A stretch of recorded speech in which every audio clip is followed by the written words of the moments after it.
நம்ம சேனலில் பயோகிராஃபிலாம் பார்க்குறோம். அந்த வகையில் இன்னைக்கு யாரோடைய பயோகிராஃபின்ட்டு தம்பச்சு கெஸ் பண்ணியிருப்பீங்க. ஆமாங்க, நடிகை பூர்ணிமா பாக்கியராஜ் அவர்களை பற்றி தான் எல்லாரும் இந்த வீடியோவில் பார்க்க போகிறோம்.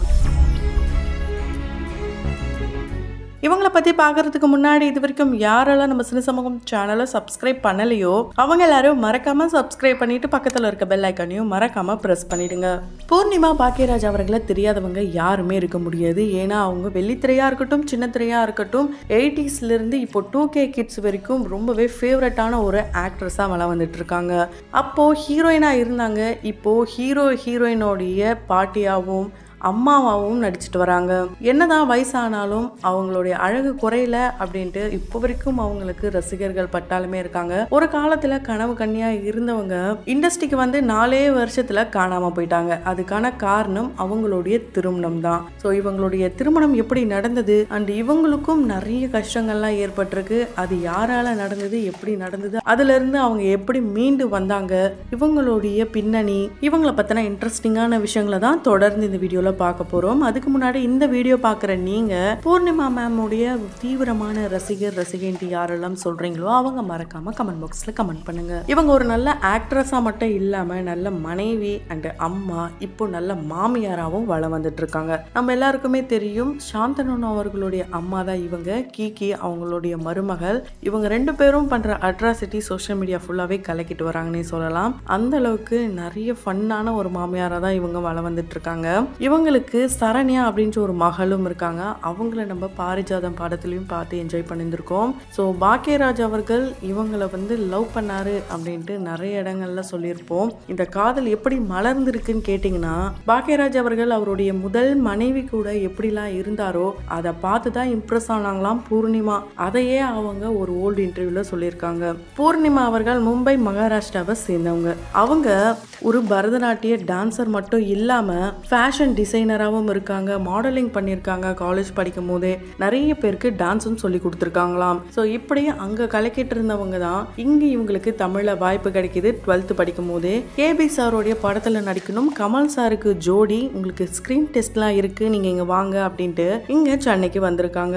இங்கே வந்து பார்த்தா எல்லா ஸ்க்ரீன் டெஸ்ட்டும் எடுத்ததுக்கு அப்புறம் 2 வருஷம் வெயிட் பண்ணி கமல் சாருக்கும் ஆக்சிடென்ட்லாம் நடந்தாம். அதனாலேயே அந்த டேட்ஸ் எல்லாமே தள்ளி போயிடுச்சாம். இப்படி நிறைய தடங்கள்லாம் அவருக்கு வருது. இப்படி ஒரு படம் எடுக்கணுமா, நம்ம எடுக்கவே வேணான்ட்டு அந்த படத்தை அப்போ ட்ராப் அவுட் பண்ணாங்களாம். கடைசி வரைக்கும் இவங்க கமல் சார் கூட நடிக்கவே இல்லையாங்க. இங்க தமிழ் இண்டஸ்ட்ரி வர்றதுக்கு முன்னாடி அவங்க ஹிந்தியில தான் நிறைய படங்கள் பண்ணியிருக்காங்க. அங்கே ஒரு 4 படங்கள் பண்ணிட்டு இருக்கும் போது தான் இவங்களே இங்க தெரியும். இங்க இப்படி ஒருத்தவங்க வந்து ஸ்கிரீன் டெஸ்ட் எடுத்துட்டு போயிருக்காங்க. அவங்கள நம்ம சும்மா விடக்கூடாதுன்ட்டு மலையாள இண்டஸ்ட்ரியில இவங்களை பார்த்து பிடிச்சு போயிட்டு மலையாளத்துல தான் ஃபர்ஸ்ட் இவங்க அறிமுகமாகறாங்க. அந்த முதல் படமே இவங்களுக்கு ஸ்டேட் அவார்டும் சரி, ஃபிலிம்ஃபேர் அவார்டும் வாங்கி கொடுத்திருக்கான். மஞ்சள் விரிந்த பூக்கள் அப்படின்ற படம் மூலமா மலையாளத்தில் அறிமுகமான இவங்க 1981 நெஞ்சில் ஒரு முள் அப்படின்ற படம் மூலமா தமிழ் இண்டஸ்ட்ரியில அறிமுகமாக இருந்தாலும், கிளிஞ்சல்கள் அப்படின்ற படம் மூலமா மோகன் கூட நடிச்சு ஜூலியா எல்லார் மனசுலயும் இடம் பிடிச்சிட்டாங்க.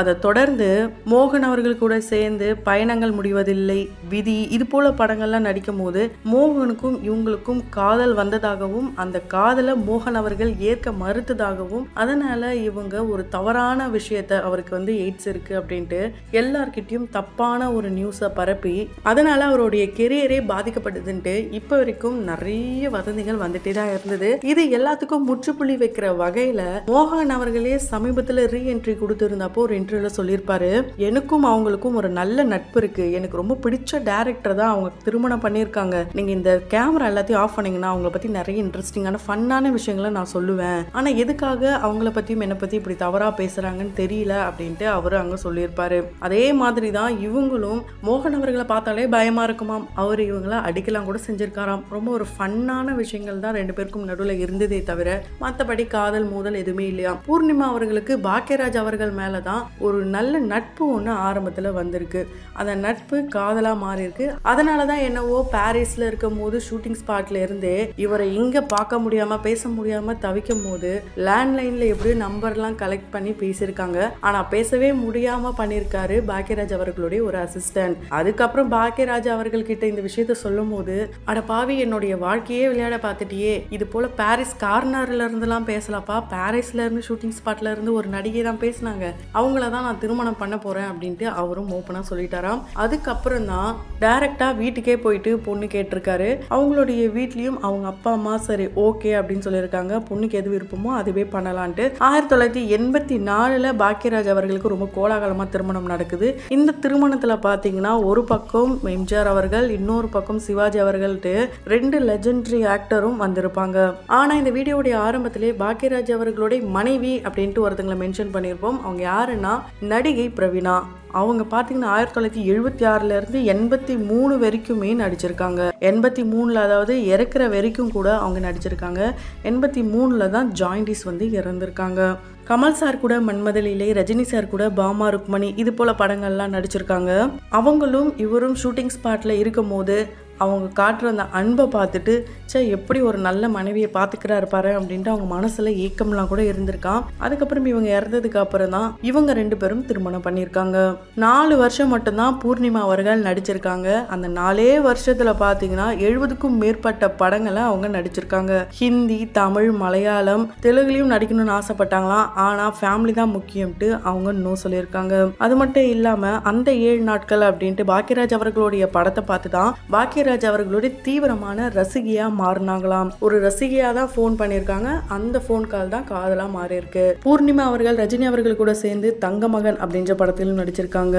பாக்கியராஜ் அவர்கள் கூட சேர்ந்து டார்லிங் டார்லிங் டார்லிங் இந்த படத்திலும் நடிச்சிருக்காங்க. இந்த படத்தை பாக்குறவங்க கண்டிப்பா பூர்ணிமா பாக்கியராஜ் அவர்களை திட்டாம இருக்கவே மாட்டாங்க. அந்த அளவுக்கு என்ன இந்த பொம்பளை இப்படி பண்றாங்க தன்னுடைய கணவனை அப்படின்ற அளவுக்குலாம் நிறைய நெகட்டிவான கமெண்ட்ஸ்லாம் இவங்களுக்கு வந்த கதெல்லாம் இருக்காம். பாக்கியராஜ் அவர்கள் பாவம் தானே அப்படிலாம் கூட சொல்லியிருக்காங்களாம். ஸோ ஃபேமிலிக்காக விட்டு போனவங்க இவங்களுடைய மகன் வளர்ந்ததுக்கு அப்புறம் தான் என்ன நம்ம இப்படியே இருக்கோம், ரொம்ப வெயிட் போட்டுட்டோம், நமக்கு பட வாய்ப்புலாம் வந்து ஏன் பண்ண மாட்டோம் அப்படின்னு நினைச்சு ரொம்ப வருத்தப்பட்டாங்களாம். அதுல ரொம்பவே கோபப்பட்டு பேசாம இருந்த சாந்தனு எந்த படத்துக்காகன்னு கேட்டீங்கன்னா தளபதி விஜய் அவர்களுடைய கில்லி படத்துடைய வாய்ப்பு, அதாவது தளபதி விஜய் அவர்களுக்கு அம்மா கேரக்டர் பண்ண கூப்பிடும் போது நோன்னு சொல்லிட்டாங்களாம். ஏமா இப்படி பண்ண, போய் நடிக்க வேண்டியதானேன்ட்டு ரொம்பவே கோவப்பட்டாராம் சாந்தனு அவர்கள்.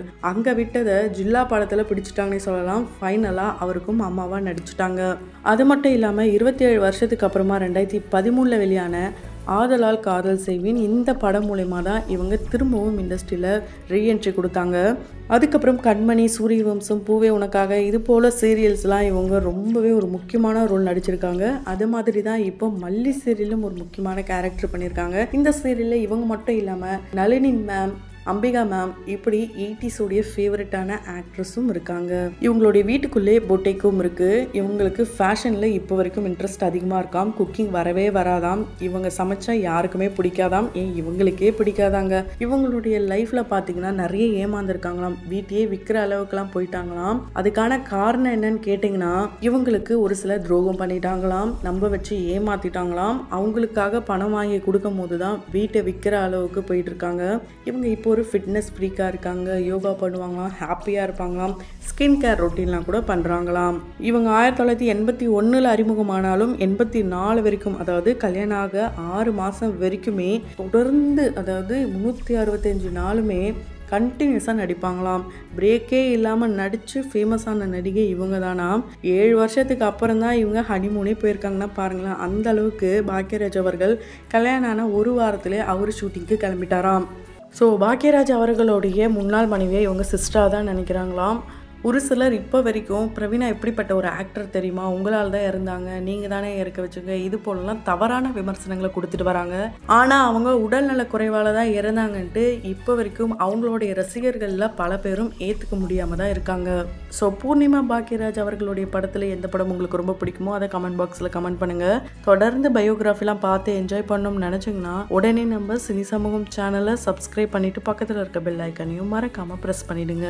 ஸோ இவங்க திருமணம் நடக்கும் போது நிறைய பேர் இவங்க காதுபட சொன்ன விஷயம்னா இதெல்லாம் எவ்வளோ நாளைக்கு வரப்போகுது, 1 மாதம் 2 மாதம் ஏன் 1 வருஷம் தாங்குவாங்க. அதுக்கப்புறம்லாம் 2ம் டிவோர்ஸ் ஆகிட்டு தான் போக போகுதுன்ட்டு நிறைய பேர் சாபம் தான் விட்டாங்களாம். ஆனால் அது எல்லாத்தையும் முறியடிச்சு இப்போ ஒரு ஒண்டர்ஃபுல் கப்புளாக வளம் வந்துட்டு இருக்காங்க இண்டஸ்ட்ரியில்.